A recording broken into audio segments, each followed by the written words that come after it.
je vais vous proposer un cas pratique d'une personne qui m'avait envoyé son plan lors des ateliers. Donc, pour que vous compreniez, on refait la démarche dans sa globalité. Donc, juste une question, du coup, cette information Migwa, ça sert à quoi en fait? Et ben, vous allez le voir, en fait, ça va vous déterminer les bons emplacements.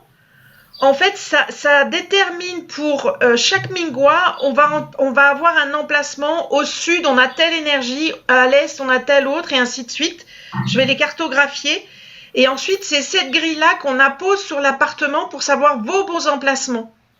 Donc, en fait, le Mingwa est quelque chose, dans une des écoles, la Bazai dont on parle ce soir, c'est un point très important parce que ça va vous déterminer quels sont vos beaux emplacements. Et dans ces bons emplacements, il y en a 4. Quelles sont les énergies que vous captez à quel endroit? Donc, et ça vous permettra de vous soutenir. Donc, vous allez comprendre quand on va aller un peu plus loin. Donc là, on a le plan. La personne m'avait indiqué sur le plan est et ouest. Donc, je vérifie. Je me mets à l'intérieur de l'appartement. Je regarde la direction de porte. Je prends les différentes mesures sur les différents murs. Il se trouve que je trouve sud le degré 169. C'est parfait.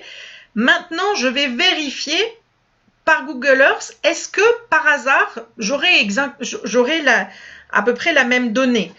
Moi, quand je suis à distance, je fais toujours je viens sur site prendre une mesure et après, sinon, je travaille à distance avec Google pour vérifier comment la cohérence en fait des mesures. Voilà. Donc là, ça ne donne pas forcément, Google n'est pas forcément juste à 100% puisque vous voyez que sur la photo, on a un bâtiment qui est un peu en perspective, donc ça peut fausser la prise de mesure qu'on peut faire avec un rapporteur par rapport à la direction du bâtiment, mais ça donne au moins une idée. Ici, la mesure donne 349 pour la porte nord, et donc la porte est bien à l'inverse, au sud par rapport à l'emplacement de l'appartement dans l'immeuble. Donc, c'est cohérent. Voilà. Donc ensuite, on fait la grille. Donc, on prend la plus grande longueur et la plus grande largeur des murs intérieurs. On ne considère pas les balcons pour information. Donc, et on ne considère pas les couloirs extérieurs d'accès de l'immeuble, des choses comme ça. C'est vraiment les murs de l'appartement. Donc là, vous voyez le cadre rouge. Maintenant, on va sur ce cadre apposer les 9 secteurs, donc les 8 pour tour et l'énergie du centre. Cette énergie-là, je ne l'ai pas nommée, c'est le cœur céleste.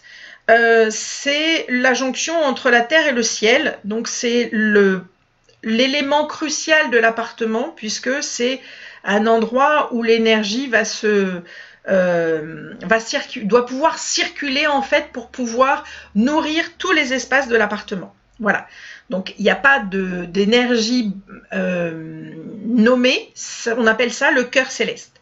Voilà. Donc dans ces 9, donc dans ces 8 plus le centre, on va regarder maintenant quels sont les secteurs manquants. Donc vous voyez, on regarde toujours la partie jusqu'au mur intérieur de l'appartement puisque nous ne pouvons pas être dans les murs, donc nous ne pouvons pas capter une énergie. Voilà.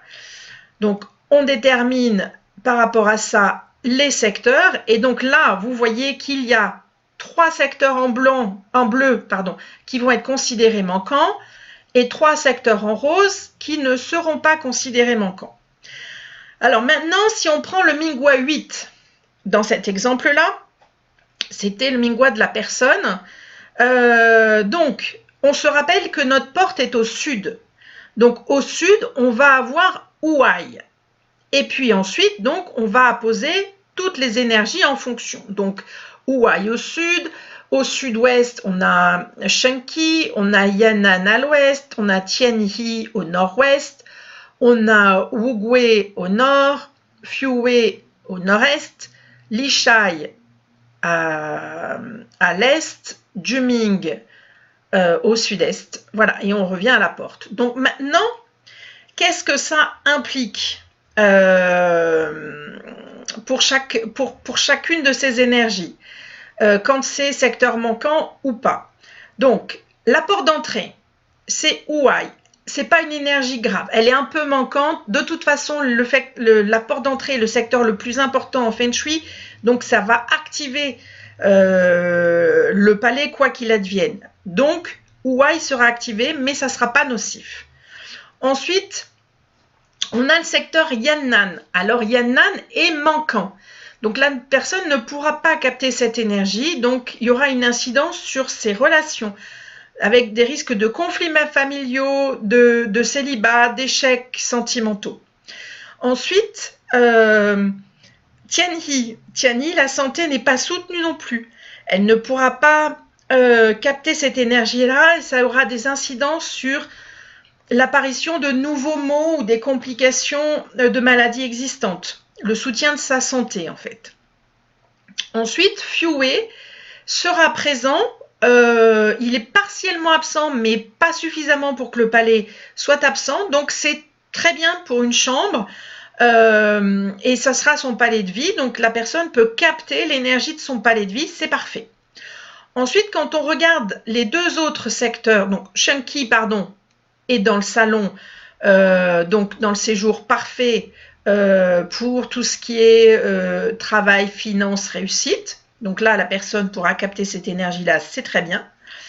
Enfin, les deux palais manquants, nous avions l'Ishai, qui n'est pas considéré manquant puisque c'est l'énergie qui est sur le balcon, mais qui est sinon dans la salle de bain et dans la cuisine. Donc, selon comment sont placées les évacuations, cette énergie sera de toute façon drainée. Donc, elle deviendra positive, donc ce qui est parfait. Et Juming, lui, est considéré absent. Et la petite partie qui sera dans la cuisine, en fonction de l'emplacement des éléments de cuisson ou d'évacuation comme l'évier, pourra également être drainée. Donc, c'est très bien. Ces deux énergies-là seront supprimées et apporteront du coup des énergies positives quand elles seront drainées. Voilà.